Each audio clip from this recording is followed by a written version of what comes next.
dan juga kewajiban. Nah, coba tolong silakan dibaca, Mas Wayan. Perbedaan wewenang hak dan kewajiban. Hak merupakan sesuatu yang boleh dilakukan atau dimiliki bersifat opsional. Wewenang, kekuasaan untuk mengambil keputusan atau tindakan menurut hukum. Kewajiban sesuatu yang harus dilakukan bersifat mengikat atau wajib. Wewenang adalah kekuasaan otomatis yang dimiliki oleh seseorang atau lembaga untuk mengambil tindakan atau keputusan dalam batas-batas tertentu sesuai dengan aturan yang berlaku. Wewenang berkaitan dengan kapasitas untuk melakukan sesuatu. Contoh, Presiden Indonesia memiliki wewenang untuk menetapkan kebijakan luar negeri seperti menandatangani perjanjian internasional, serta memiliki wewenang untuk mengangkat dan memberhentikan pejabat negara. Hak adalah sesuatu yang diperboleh atau dilindungi oleh hukum sebagai bagian dari kebebasan atau keuntungan yang sah yang dimiliki seseorang. Contoh pada Presiden, Presiden memiliki hak untuk memilih dan menunjuk anggota kabinet, serta untuk memberikan amnesti kepada terpidana dalam situasi tertentu sesuai dengan ketentuan perundang-undangan yang berlaku. Kewajiban adalah tanggung jawab yang harus dipenuhi oleh seseorang atau lembaga sesuai dengan peraturan atau hukum yang berlaku. Kewajiban wajib pada sesuatu yang harus dilakukan atau dipenuhi. Contoh pada Presiden, Presiden memiliki kewajiban untuk melaksanakan dan menjaga Undang-Undang 1945, memelihara keamanan dan ketertiban negara, serta memastikan pelaksanaan kebijakan pemerintahan berjalan dengan baik demi kesejahteraan rakyat. Dengan demikian, wewenang mencakup hak untuk tidak untuk bertindak atau membuat keputusan. Hak adalah keuntungan atau perlindungan yang diberikan kepada individu, sementara kewajiban dan tanggung jawab yang harus dilaksanakan. Nah, ini jadi perbedaan hak, wewenang, dan kewajiban ya, Mas Wayan. Kalau kewajiban kan sebenarnya udah mudah ya dipahami ya. Sesuatu yang harus dilakukan, Ya, Pak. sifatnya itu mengikat atau wajib ya kan. Ya kayak harus apa namanya melayani dengan sepenuh hati ya kan, berjanji untuk tidak berkhianat kepada bangsa dan negara dan lain sebagainya kan. Itu kewajiban dia, tidak melanggar hukum ya kan. Nah, tapi kalau hak yang menang tuh agak agak ya ada yang sulit membedakannya gitu. Nah, kalau wewenang itu adalah kekuasaan atau otoritas yang dimiliki oleh seseorang, dalam hal ini adalah presiden, untuk mengambil tindakan atau keputusan berdasarkan aturan yang berlaku, gitu loh. Nah, contohnya misalkan menetapkan kebijakan luar negeri seperti apa. Jadi terserah gitu. Terserah presiden itu mau memberikan kebijakan luar negeri itu seperti apa. Apakah pro kepada Indonesia ataukah maksudnya pro kepada Indonesia itu apakah hilirisasi untuk meningkatkan perekonomian ataukah dengan cara menjual komoditas secara langsung, secara raw material misalkan. Nah, itu bisa aja. Itu wewenang presiden sebenarnya. Cuman kan ada baik dan buruknya gitu kan. Nah, tergantung pada apa yang dia lakukan atau kebijakan apa yang dia terapkan. Tapi intinya itu adalah wewenang presiden. Nah, kemudian kalau hak adalah sesuatu yang diperoleh atau dilindungi oleh hukum sebagai bagian dari kebebasan atau keuntungan yang sah dimiliki seseorang. Contohnya kalau presiden ya hak untuk memberikan amnesti, ya kan pengampunan ataupun grasi kepada tak narapidana. Kalau grasi atau amnesti itu tidak diberikan, boleh nggak, Mas Bayu? Boleh, Pak. Kenapa boleh? Karena kan eh, dari haknya presiden untuk memberikan atau enggak. Betul, di hak presiden ya. Sama kayak gaji, misalkan presiden punya hak mendapatkan gaji. Tapi kalau gaji yang nggak diambil, boleh nggak sama presiden?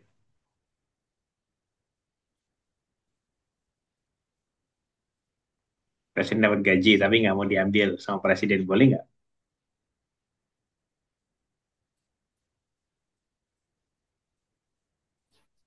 Hak dari Gimana? negara memberikan kan kewajiban, kalau presiden hak boleh boleh diambil boleh nggak?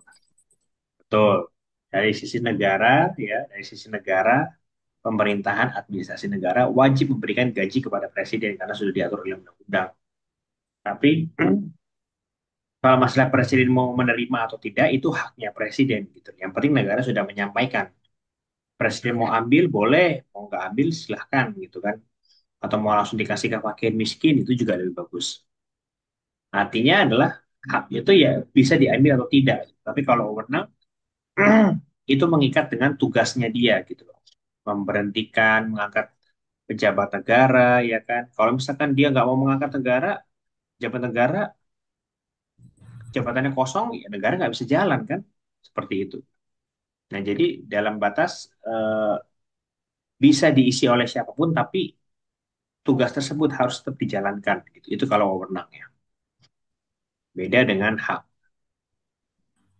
Nah, kemudian ini adalah kewajiban presiden ya. Sebenarnya banyak perbedaan pendapat. Ada yang bilang kewajiban cuma satu, cuman kita ambil pendapat yang ini coba.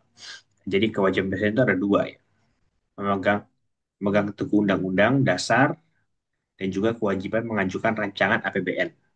Nah, coba silakan dibaca.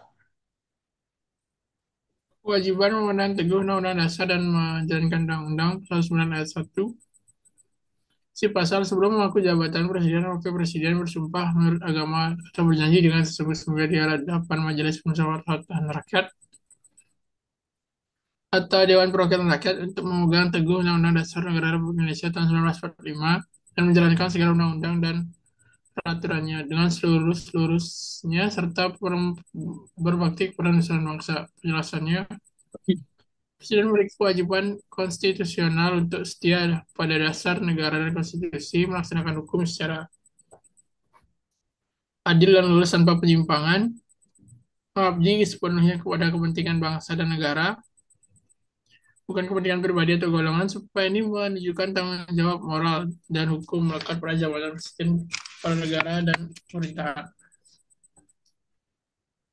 Kewajiban mengajukan perancangan APBN pasal 23 ayat 2, isi pasal rancangan undang-undang anggaran dapat dan belanja negara diajukan oleh presiden untuk dibahas bersama DPR dengan memperhatikan pertimbangan Dewan Perwakilan Daerah. Penjelasannya presiden wajib menyusun dan mengajukan rancangan APBN setiap tahun, berkoordinasi dan membahasnya bersama DPR dengan sebagai lembaga legislatif yang mewakili rakyat, mempertimbangkan masukan DPD yang mewakili daerah di Indonesia. Kewajiban ini menunjukkan pada Presiden dan perencanaan ekonomi daerah serta keterlibatannya dalam proses legislatif yang transparan dan akuntabel. Nah, jadi apa aja kewajiban presiden Mas Roy? Buat APBN sama menjalankan undang-undang, menjaga Nah, konstitusi, menjalankan undang-undang, peraturan, buat APBN, Pak. betul. Di presiden itu ya memang memiliki peran atau kewajibannya adalah setia pada dasar negara dan konstitusi gitu loh.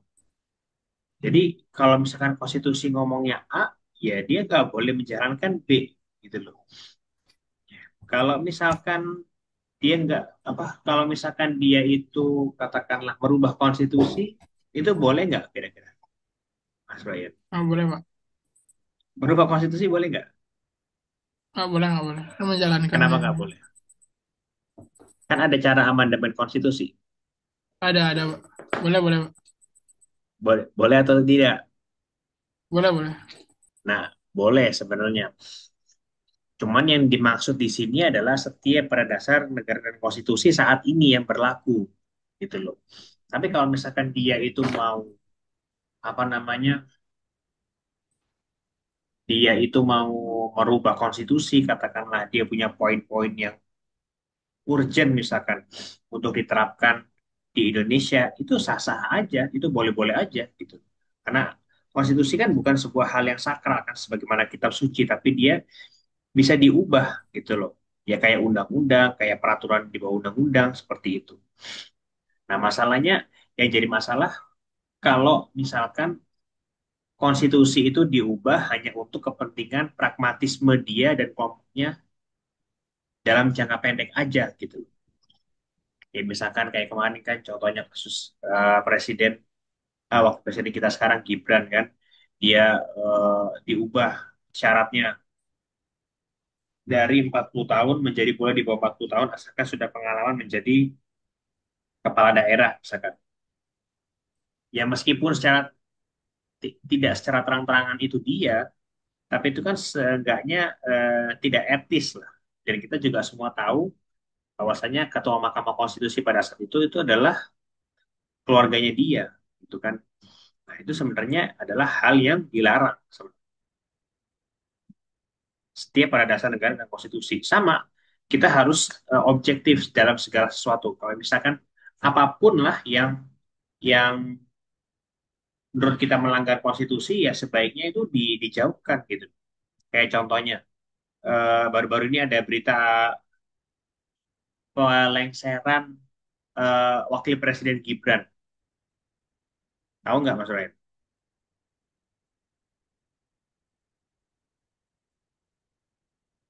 Halo? Oh, terputus ya.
Sorry Pak,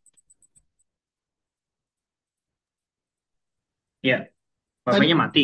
kabel ya wifi yang kegeser, kabelnya mati wifi Pak. Oke, kita lanjut tadi. Eh, Masih lanjut di setia pada dasar negara dan konstitusi ya, Mas Bayan. Ya, Nah, jadi presiden tuh harusnya dia itu tegak lurus dengan konstitusi, dengan undang-undang dasar dan juga aturan-aturan yang lainnya gitu loh. Selama itu masih berlaku. Kalau misalkan dia sudah direvisi oleh DPR ataupun oleh MPR, ya itu kita harus mengikutinya. Eh, Apapun itu, kalau misalkan ada yang tidak tepat, ya kita harus katakan itu tidak benar gitu kan. Contohnya misalkan kayak konstitusi konstitusi kan sudah mengaturkan, kita sudah belajar juga tata cara pemakzulan presiden dan wakil presiden. Nah, kalau misalkan baru-baru ini Mas Bayu pernah dengar nggak ada purnawirawan TNI itu ingin menggulingkan ya, wakil presiden Gibran. Pernah dengar kan? Nah, ya, itu gimana pernah. pendapatnya? Apakah setuju ataukah bisa ataukah gimana kalau masalah itu? Gimana? Nggak tahu, bisa, Bisa nggak? Kalau bisa dasarnya susah, apa? Pak. Konstitusi coba. Jadi, Dia kalau bisa digulingkan tuh dia harus melakukan apa dulu? pemakzulan gini, Perbuatan apa namanya? perbuatan perbuatan pidana ya kan? Ya, melawan hukum. Dia sekarang Pidana. selama selama menjabat dia pernah melakukan perbuatan melawan hukum nggak? Ah, belum pernah sih, Pak. Nah, berarti bisa dimakzulkan atau tidak? Nggak bisa. Nggak bisa, tapi dia sudah melanggar konstitusi sebelumnya, merubah konstitusi. Bisa. Nggak tahu. Bisa, Pak. Bisa nggak? Bisa jawabannya. Nah, sebenarnya jawabannya adalah tidak bisa karena yang dilakukan oleh Wapres Gibran itu kan sebenarnya sebelum dia terpilih menjadi wakil presiden kan, pada saat dia itu masih sebagai calon wakil presiden. Artinya itu tidak bisa dijadikan dalil untuk menggulingkan dia ketika dia sedang melaksanakan masa jabatannya sebagai wakil presiden sekarang. Gitu loh. Kalau misalkan kita mau memakzulkan wakil presiden, ya it's okay, harus ada dulu tata caranya. Apa misalkan eh, perbuatan pidana atau korupsi atau pengkhianatan terhadap negara, kita cari gitu loh. Ada datanya, ada buktinya, silakan diberikan kepada DPR karena kan proses pertama itu kan di DPR kan. Atau misalkan yang paling gampang perbuatan tercela, misalkan perbuatan tercela, misalkan dia itu kerjanya nggak benar ya kan, dia misalkan pasang foto profil di Instagram itu yang tidak berwibawa misalkan sebagai wakil presiden, itu perbuatan tercela nggak? Menurut saya perbuatan tercela itu. Kayak dia pasang muka lagi ngantuk gini kan di Instagramnya gitu kan, kayak kayak ngeledek gitulah misalkan. Itu kan Ya, sebenarnya perbuatan tercela kan, tidak pantas dilakukan oleh seorang wakil presiden. Wakil presiden itu harus berwibawa ya kan, harus mencerminkan atau menjadi teladan bagi rakyat-rakyatnya gitu. Sedangkan dia tidak bisa menjadi teladan gitu kan. Nah, artinya apa? Dari sisi itu mungkin bisa bisa masuk gitu loh, bisa masuk perbuatan tercela. Tapi kan balik lagi, apakah DPR mau memproses itu ataukah tidak?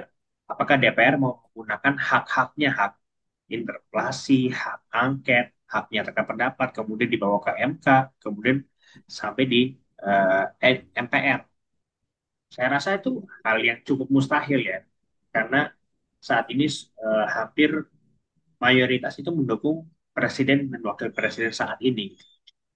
Artinya ya kita harus logis juga dan rasional juga untuk menggulingkan seorang presiden secara atau wakil presiden secara legal. Gitu. Kecuali tidak secara legal, yaitu ini kita lain lagi. Kemudian melaksanakan hukum secara adil dan lurus tanpa penyimpangan ya. Ya meskipun banyak sekali dan bahkan kalau kata Rocky Gerung itu presiden atau pemerintah itu orang adalah yang paling pandai membuat hoax. Artinya apa? Kalaupun dia mau mencurangi hukum atau dia mau nggak lurus atau ada penyimpangan, dia pasti bisa aja membuat alibi atau apa namanya rekayasa supaya dia terlihat baik gitu kan. Padahal meskipun meskipun dia itu pada aslinya ya melanggar hukum seperti itu. Kemudian mengabdikan sepenuhnya kepada kepentingan bangsa dan negara, bukan kepentingan pribadi atau golongan. Nah, ini adalah kewajiban presiden ya.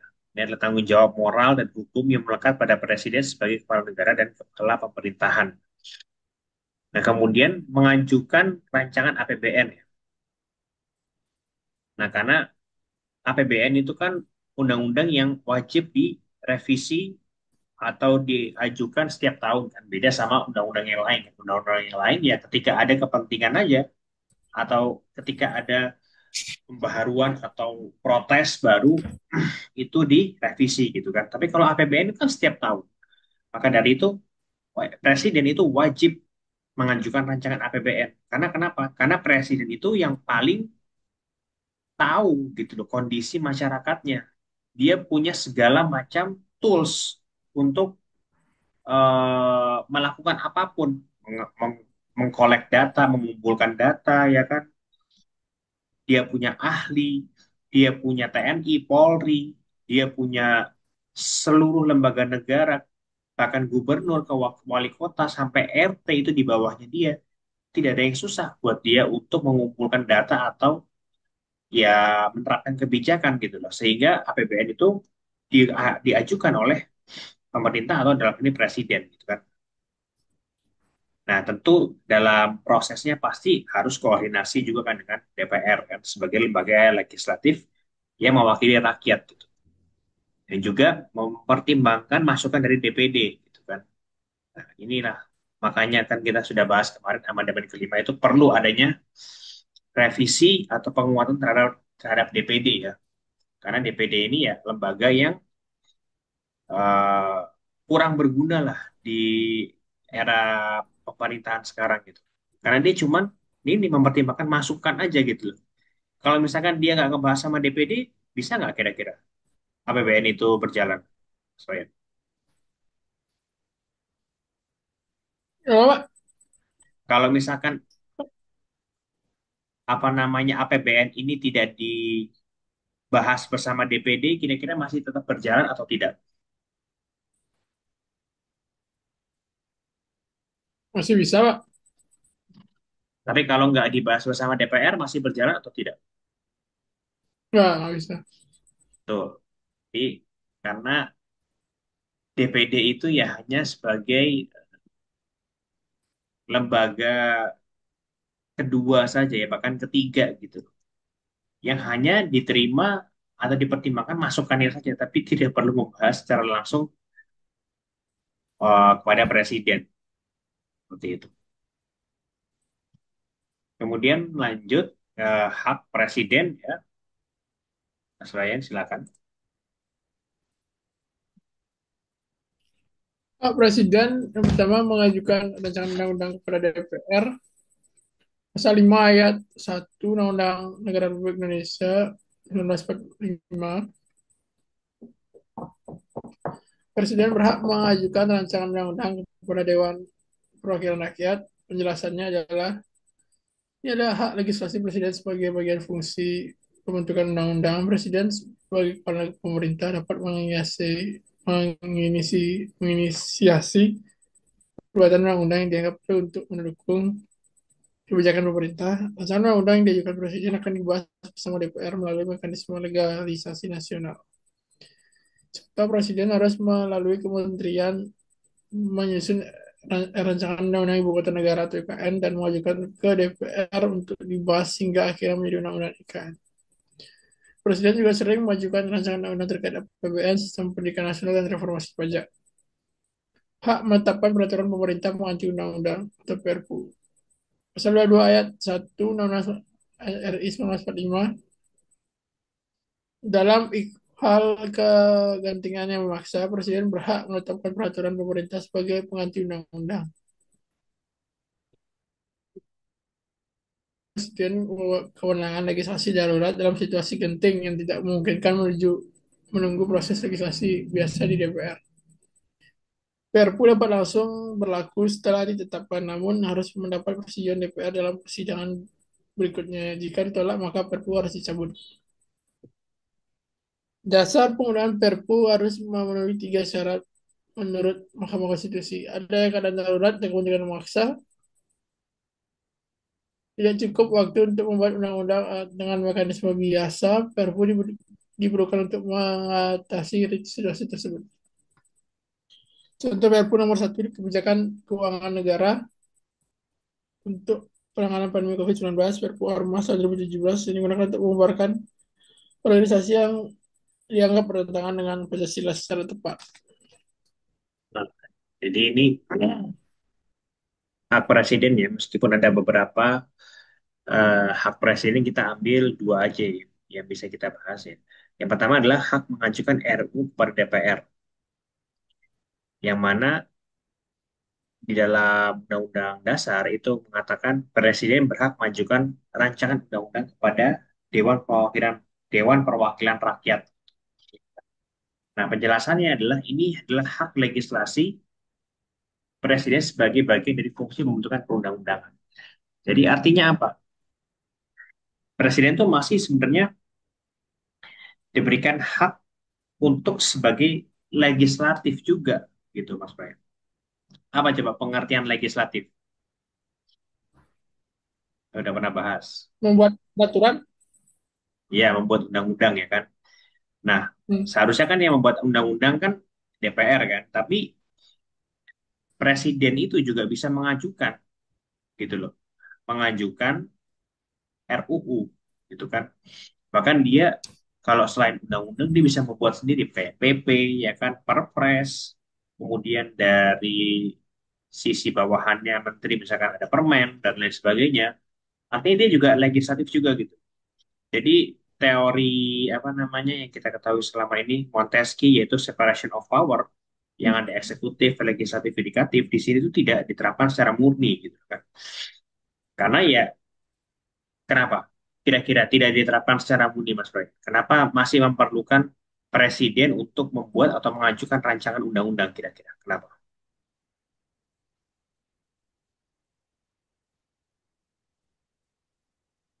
presidennya apa ya? Mm-mm. Kira-kira kenapa? Karena itu tadi yang Hak saya sebutkan tadi, presiden. yang paling Hmm, memiliki data adalah presiden. Gitu loh. presiden. Misalkan contoh kita mau buat undang-undang apa? Undang-undang Minerba misalkan, undang-undang tentang migas dan lain sebagainya. Yang paling punya datanya siapa? Presiden dan pemerintah gitu loh. Dia punya datanya kan, dia punya data siapa aja perusahaan yang punya izin tambang ya kan, berapa pendapatannya, berapa karyawannya, letaknya di mana saja, kemudian dia itu apakah merusak lingkungan atau tidak, mencemari lingkungan atau tidak, kan semuanya lapornya kan ke presiden, ke menteri ya kan, Presidennya. sehingga dia punya semua resource gitu, dia punya semua resource untuk melakukan atau membuat sebuah undang-undang. Maka dari itu dia masih tetap diberikan kesempatan untuk legislasi. Karena apa? Karena ya dia yang paling tahu gitu loh. Dia punya ahli ya kan, dia punya profesor berapa ratus, dia punya ahli, dia punya data, makanya dia masih diberikan kesempatan untuk membuat undang-undang. Gitu. Kalau legislatif ya, ya banyak, cuma tidak sebanyak dari jika dibandingkan dengan presiden dan pemerintah seperti itu. Nah, kemudian presiden sebagai kepala pemerintahan dapat menginisiasi pembuatan undang-undang yang dianggap perlu untuk mendukung kebijakan pemerintah. Ya kalau misalkan presiden membutuhkan apa gitu ya untuk mempercepat investasi misalkan. Kayak contohnya undang-undang apa yang paling terkenal tentang investasi, Mas Bayan? Yang Undang-undang tentang investasi, investasi undang-undang apa? ini apa? Yang paling Cipta kerja fenomenal. tuh. Nah, betul. Cipta Cipta Kerja kerja. kan yang dibuat pada saat COVID ya kan.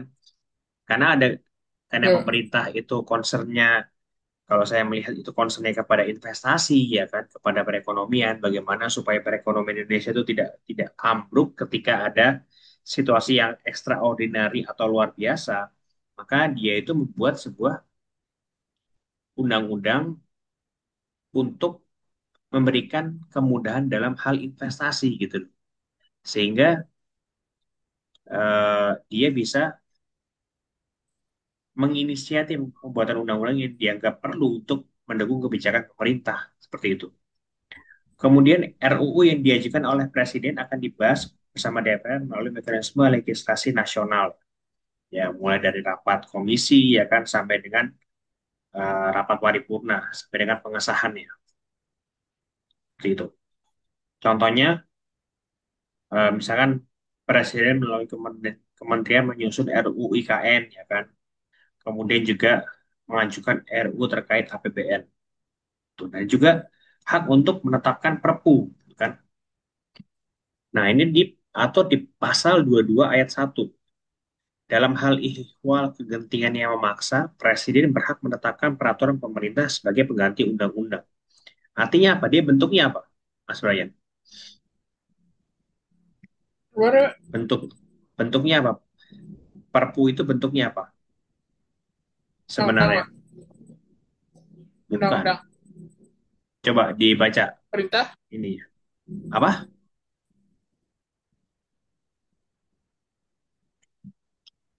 Bentuknya adalah peraturan pemerintah sebenarnya. Cuman Dan karena dia dalam kegentingan yang memaksa, maka dia itu dianggap sebagai pengganti undang-undang gitu loh. Makanya kan namanya Perpu kan, P-nya dua Perpu. Nah, penjelasannya hak ini memberikan Presiden kewenangan legislatif ya darurat dalam situasi genting yang tidak memungkinkan menunggu proses legislasi biasa di DPR gitu kan. Jadi karena kenapa? Karena misalkan kelamaan ya kan DPR itu prosesnya lama ya. Kalau misalkan kita lihat proses secara normal ya bisa makan waktu setahunan lah. Kalau prosesnya dilakukan secara benar ya.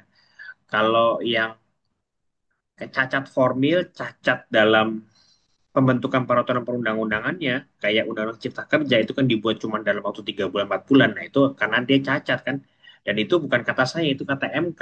MK sudah mengatakan inkrah kan, bahwasanya Undang-Undang Cipta Kerja itu formilnya itu nggak beres. Maka dia harus dibuat ulang, tapi malah dibuat perpu lagi. Tapi itu intinya adalah karena kewenangan legislatif itu cenderung lama, gitu kan. Makanya Presiden diberikan kewenangan perpu untuk apa namanya menjaga kestabilan baik kebijakan politik, ekonomi, sosial dan lain sebagainya dalam hal kegentingan yang memaksa gitu. Nah, Perpu dapat dia langsung berlaku setelah ditetapkan, namun harus mendapat persetujuan DPR dalam persidangan berikutnya. Jika ditolak, Perpu harus dicabut. Ya kan kemarin kita sudah bahas ya. Ya, Perpu itu harus mendapatkan persetujuan DPR di masa sidang berikutnya, itu. Masa sidang paripurna. Itu. Jadi kalau misalkan masa reses, ya tunggu dulu sampai dia masuk. Nah, 30 hari, nah dia baru mendapatkan, dia harus bisa memutuskan apakah ini disetujui atau tidak. Gitu. Nah, kemudian harus memenuhi 3 syarat menurut MK. Adanya kegentingan atau keadaan darurat yang memaksa, ya kan? Tidak cukup waktu untuk membuat undang-undang dengan mekanisme biasa. Dan yang ketiga, Perpu diperlukan untuk mengatasi situasi tersebut gitu. Jadi ada dua ya kan. Jadi ada keadaan yang sangat darurat. Kalau buat undang-undang dalam apa namanya cara biasa itu tidak bisa dilakukan karena terlalu lama. Dan solusinya adalah dengan Perpu tersebut gitu loh. Jadi harus ada tiga. Kalau cuma ada kegentingan yang memaksa aja, ya saya rasa nggak bisa kita mengeluarkan Perpu gitu loh. Kegentingan memaksanya tentang kesehatan COVID. Tapi perpunya dikeluarkan untuk misalkan eh, penghapusan atau ya intinya mengurangi koruptor lah atau misalkan KUHP, undang-undang Perpu KUHP misalkan. Nah, itu nggak ada korelasinya kan? Apa hubungannya kesehatan dengan KUHP misalkan? Itu kan nggak ada korelasinya. Kalau undang-undang Cipta Kerja ya memang ada sedikit banyak tentang kesehatannya juga. Ya meskipun lebih banyak dari sisi ekonominya ya, untuk penyelamatan ekonominya. Nah, contohnya adalah Perpu nomor 1 tahun 2020 ya, tentang kebijakan negara untuk penanganan pandemi COVID, ya kan. Kemudian Perpu Ormas gitu loh. Nah, ini juga sebenarnya Perpu Ormas itu kan kalau Mas Brian baca itu kan sebenarnya ya sangat politis ya. Karena itu kan digunakan untuk Ya, membubarkan HTI ya kan. Yang kita tahu HTI ya. adalah organisasi Islam ya kan yang mengusung khilafah, tapi ya karena dianggap sebagai lawan politik makanya dia itu dibubarkan secara paksa. Padahal kan apa coba urgensinya membubarkan organisasi tersebut gitu. Toh dengan mekanisme biasa pun juga bakalan bubar.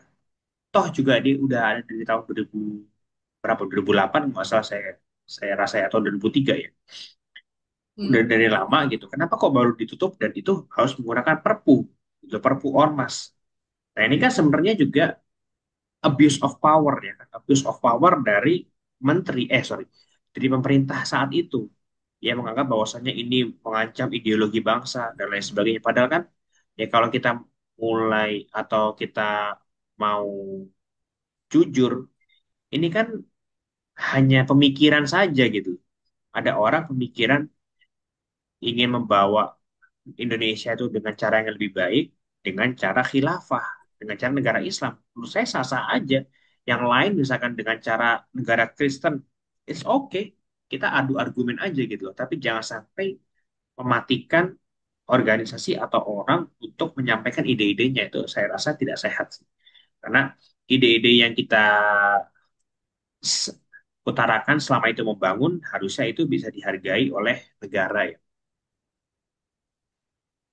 Kita lanjut di room selanjutnya ya Mas Brian ya. Nanti saya Ya, info lagi di WA. oke. Oke.